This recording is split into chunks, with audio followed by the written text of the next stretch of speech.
Good morning, all of you. Today we are going to start class 7 SST Geography chapter number 7, the Water World part 4. So, students, in the previous topic of this chapter, I had explained about the different uh, kind of water, that is fresh water and saline water, as well as I had explained the different oceans or the major water bodies on the earth's surface, as well as I also explained the movement of ocean water, in which I had explained the waves and the tide. Now in this topic, in this video, we'll read about the another movement of ocean, that is the ocean current. So let us begin with the ocean current. So ocean current is what? It is a horizontal flow. Likewise, the waves are the horizontal flow, and tides are the vertical flow. So vertical flow, as I explained, the tide rises up, and the volume, the height of the tide, water level is get raised up during the tide situation. But in the ocean current and waves, they move the horizontal. So, ocean current is a horizontal flow of a mass of water in fairly defined direction over a great distance. So, these ocean current flows in a definite direction, means their directions are fixed, almost fixed, and they cover the great distances, means they cover the more area, just like a river flowing in an ocean. So if I say the rivers which are flowing on the land surface, so you are easily able to see the separate water body on the land. But like same in ocean also, the ocean current flows like a river in the ocean. So they are the part of water, but they float separately, means they appears as a river in the ocean. Ocean current can be formed by the wind, temperature, gravity, and earthquake. So these are the factors which are responsible for the ocean current to be formed. Means like wind helps the ocean current to move, to make it the speed, gravity, temperature, and earthquake. So earthquake, in the topic of wave, I had explained. So wave can be more disastrous if the earthquake occur in a form of tsunami. So these are the factors which also affect the ocean current, means the water bodies, the movement of water bodies. So basically, the ocean current is measured by the unit, that is knot, KNOT. This is the unit of current, in which 1.85 kilometer per hour or 1.15 mile per hour. So this is the unit in which the ocean currents are measured. The direction of a movement of ocean current is mainly influenced by the rotation of the earth. So due to the Coriolis force. So what is Coriolis force? So Coriolis force is what? It is the force it is exert on earth because of the rotation of the earth on its axis. So where the earth rotate on its axis, that creates the Coriolis force. So because of the Coriolis force, the ocean current in the northern hemisphere, they moves in a clockwise manner, and ocean current in the southern hemisphere, they moves in an anti-clockwise manner. So how it's look? Let us see the map. Now you can see the world map here, and also there you can see the equator, Tropic of Cancer, Tropic of Capricorn. Okay, the degree which is shown in this map, it's about 30 degree and 60 degree near the Arctic Circle, Antarctic Circle, and near the equator. So there you can rectify or identify basically the 0 degree is equator. Now the red colored arrows are showing the warm current, and the blue colored arrows are showing the cold current. Now first of all, let us take a look on the northern hemisphere above the 0 degree equatorial region. So first of all, let us see There you can see the red arrows is moving from the equator to the polar regions. Now you can see the the red arrows, they are moving towards the polar region from the equatorial region, and you can see the blue colored arrows. Those arrows are also in from the polar regions to the equatorial regions. So what is the reason behind that? The reason is when the warm water or warm air, you have studied in the science also, and the previous topic I had explained, when the or the air masses get heat up and they started moving towards the colder areas, and in place the place become vacant. So during that time the cold currents or the cold air started coming towards the areas where the warm air was there. So likewise here is also the water bodies also get heated up and they started moving towards the colder areas, and the cold water started covering the area which was covered by the warm current. So there you can see near the Atlantic Ocean, there you can see the red in the Gulf Stream, and the blue colored arrow that is showing near the Africa, that is Canary. So that is the cold current. Now here what you have to understand is that the Gulf the arrow which is representing the blue or red and black is also there. So what they do, they just creating a cycle. If I give you example, the Gulf Stream, then North Atlantic Drift, then Canary, then North Equatorial uh, uh, the streams. So these are what they are making a cycle.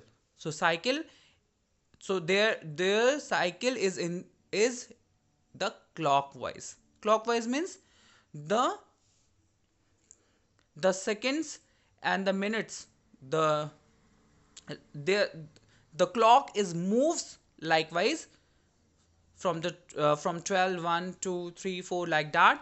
So the movement of clock is represent the clockwise movement. In opposite, in the northern hemisphere, there you can see there is also a red arrow and the blue arrow near the in the Atlantic Ocean or in the Indian Ocean also, and the Pacific Ocean also. So here you can see the red arrow shows the Brazil, and the blue arrow shows the Venezuela. So Venezuela is this these arrows also representing what? The red one is representing warm current and the blue one representing the cold current. Now you can see the arrow, the again the Brazil current which is from the equatorial region, it is moving toward the polar region, means away from the tropical zone or the torrid zone, and the Venezuela current is moving from the polar regions to the equatorial regions. So this is what, again the same theory is there. Oh, the cold current started moving towards the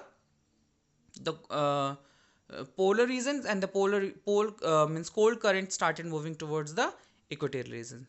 There you can see the arrows are just opposite from the northern hemisphere.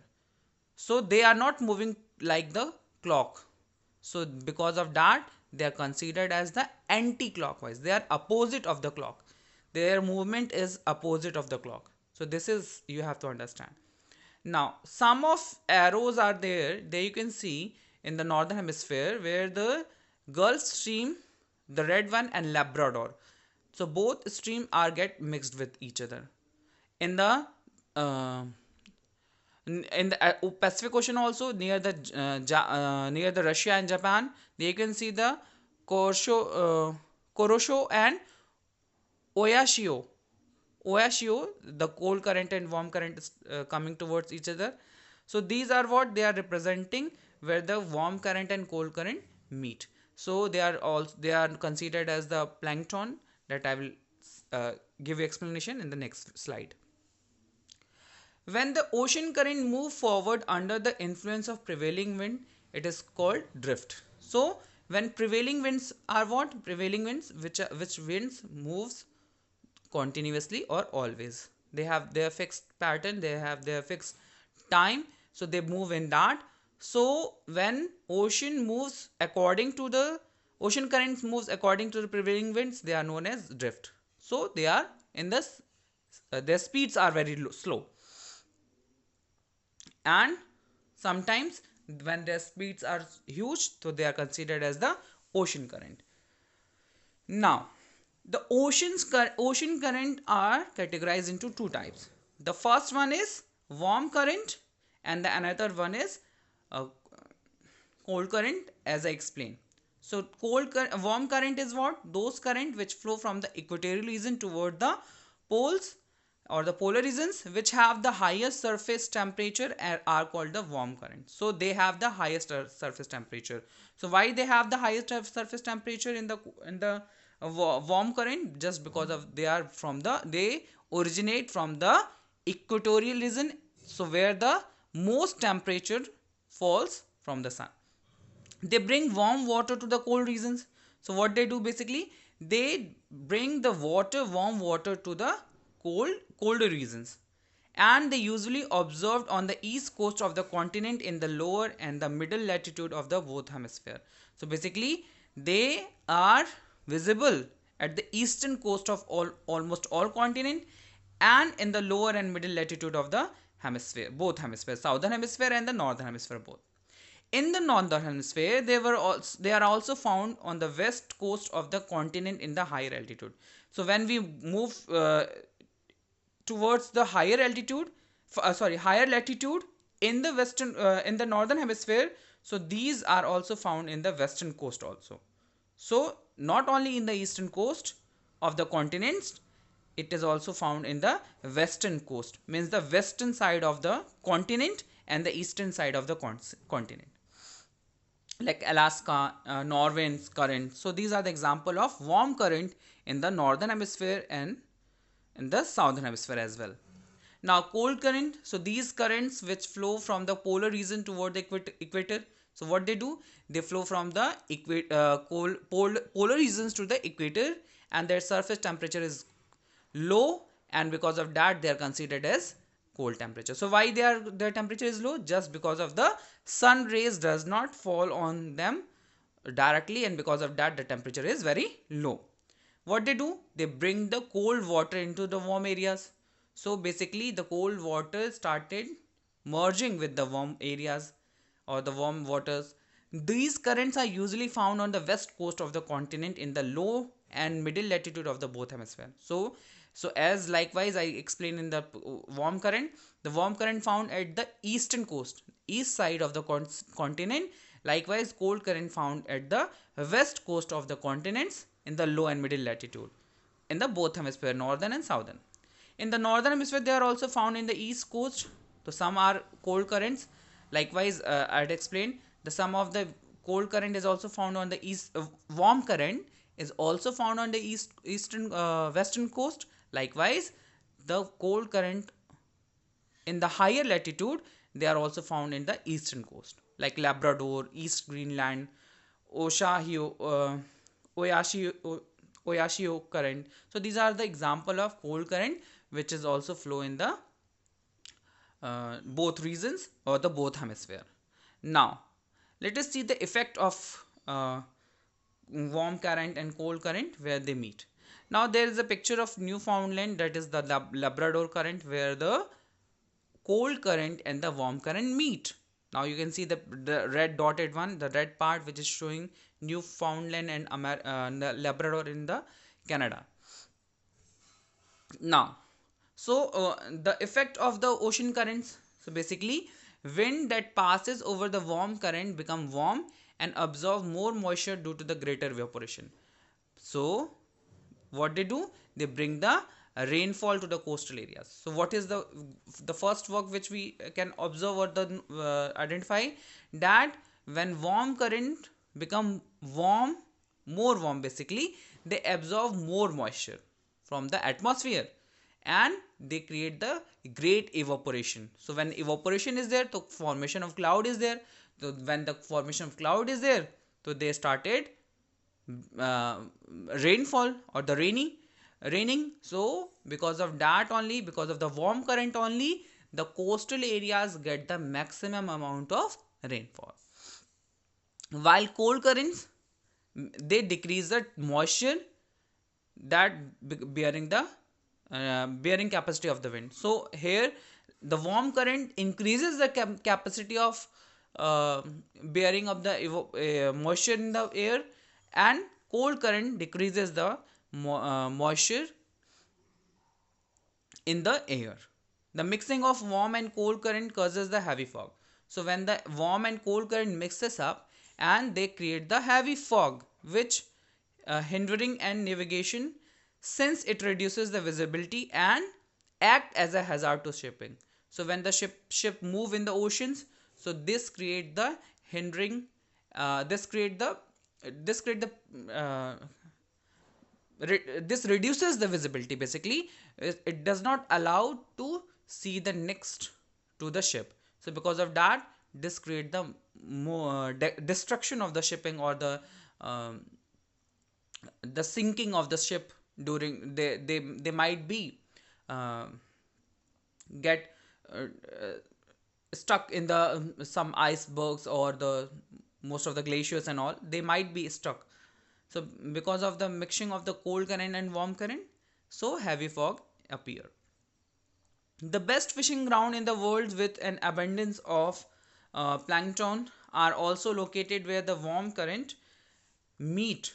Like example, Grand Bank off coast of Newfoundland, where the warm Gulf meets to the cold Labrador current. So as I see, you have seen in the picture, the in the Canada, the where the plankton is there. Plankton is what? Where the cold current and warm current meet.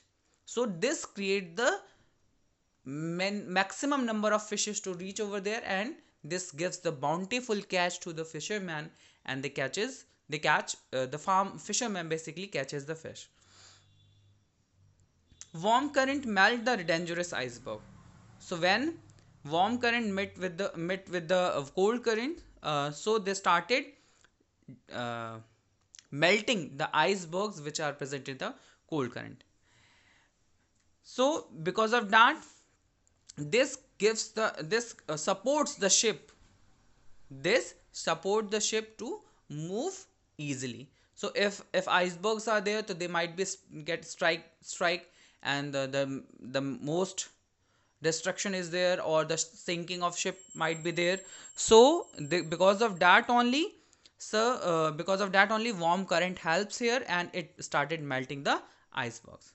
Ship prefer to sail along with the currents, as they can move faster, and hence save the time and fuel. So with the help of current, as I explained the tides also, so these can also helps to the ship to travel more faster, and they can save the time and fuel. Now there you can see ships are floating on the ocean. The water can be used as irrigation. The ocean water can be also used for the purpose of salt making, or the hydroelectricity. So these are some of the uses of water in the common world. Now like the water from the lakes and river, it is important for the domestic purposes. So this can be also used for the irrigation, and it also offers the important link in transport and communication between the continental masses. So this creates the this makes the transportation easy. So if it is inland transport, so this will also help. If it is a ocean transport, so this will also help for the continental connection. And there are various water bodies on the planet. They gives the marine life and marine product. So marine life is there, aquatic plants and aquatic animals are there. So with we also get the aquatic product also, or the marine product also. Salt and other minerals, that is also obtained from the ocean water. And ocean and other water bodies also influences the weather and climate. So as you have studied in the chapter 6, that ocean distance from the ocean creates the um that influence the temperature of the temperature and weather of the particular continent or the place. And tidal energy, you know very well, the tides, that I had explained. So tidal energy is also can be generated with the help of ocean water, and that gives the support to the hydroelectricity. So these are the topics that you have to understand, and what you have to do is that you have to write uh, the effect of ocean current in your homework copy. Thank you, student. So this chapter is over. We'll continue with the next video with the next chapter.